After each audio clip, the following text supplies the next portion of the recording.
Yes, I know it looks like I haven't showered in 3 months, but I did shower. My hair is not super greasy, okay? I have my robe on, it's comfy time, it's time to suffer. And I'm saying that because, I'm reviewing the worst Christmas film that has ever graced this wonderful earth. Not sure what I'm talking about? Well, I'm talking about the animated classic. Well, it's not really a classic, but it calls itself a classic, Christmas in New York. Now, a little background here. I found this little film 2 years ago while my sister and I were scrolling through Amazon Prime.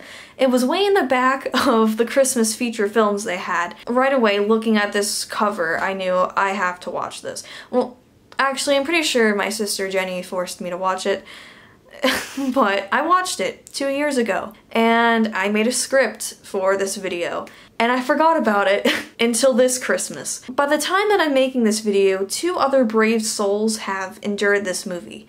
A small YouTuber like myself and some person that has like 300,000 subscribers, so I endured it first though, and I'm just gonna shut up so we can get into it. Okay, so the gist of this movie is there's this magical boy named Ari. Good morning! And he has 2 dogs named Fox and Winter. They set out on this quest because Ari keeps having dreams about this thing called Christmas, and he wants to know what the heck it's about. So after talking to this random owl, which is kind of like a ripoff of every other wise owl in movies, you know, like Winnie the Pooh and crap.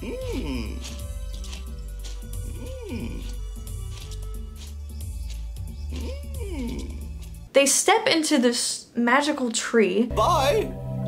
Bye!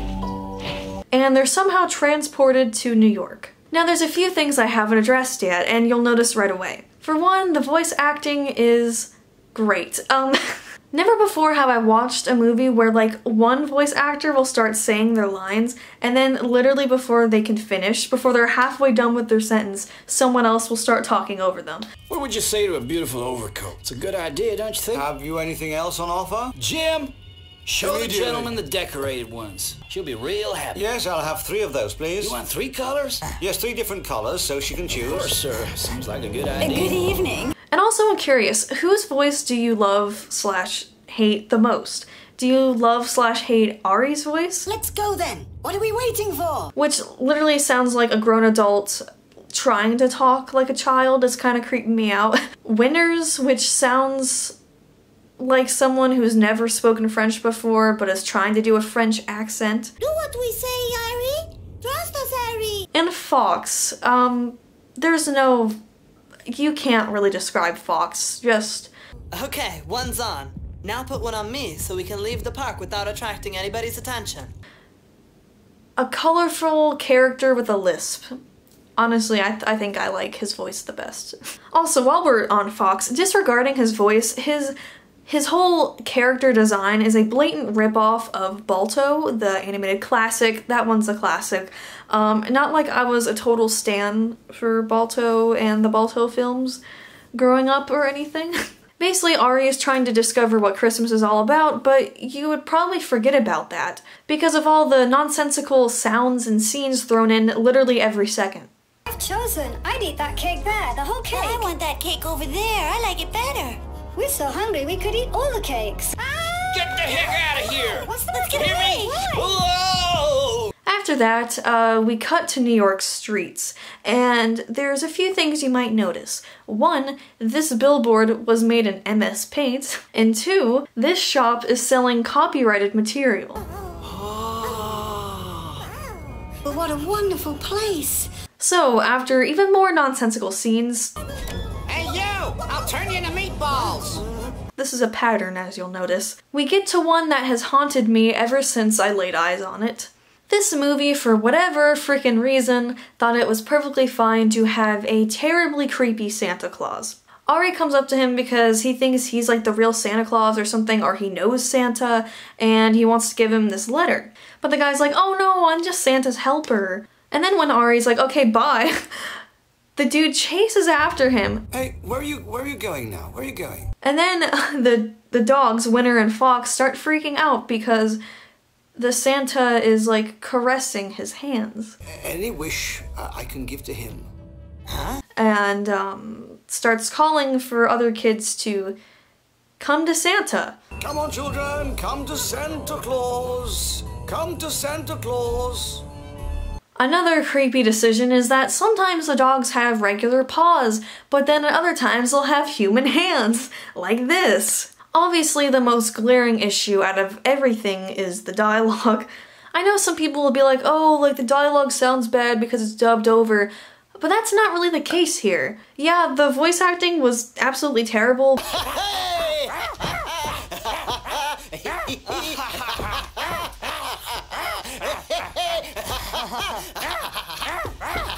But there's some stuff that's just written into the script. Everything you make, you know, you have to have like a purpose for it. You have to make a decision. It's like, is this gonna drive the plot? Is this essential to character growth? Hey, look, Mommy! That kid has 2 dogs! And then in this movie, they're just like, F that, we don't need that, that doesn't matter here. Alright, so back on track. Kind of, we're at an orphanage now, because that makes sense. After too long of a time of hearing the actors making "that's yummy" and noises, Delicious. we leave. Now some other shit happens and I'm just being honest, it's not crucial to the plot. The dog catcher from the beginning, who I might not have even included in here because he didn't really do anything to the plot, has like this tragic backstory with his daughter who's in a wheelchair. Now the only thing I would like to point out from that little bit is this moment right here. Fox is a genius and he knows the park. You're welcome. While this crap is happening, this random woman called the Snowflake? Yeah, Snowflake Fairy just materializes out of nowhere and tells Ari that he has like a wish to make. He could wish for anything.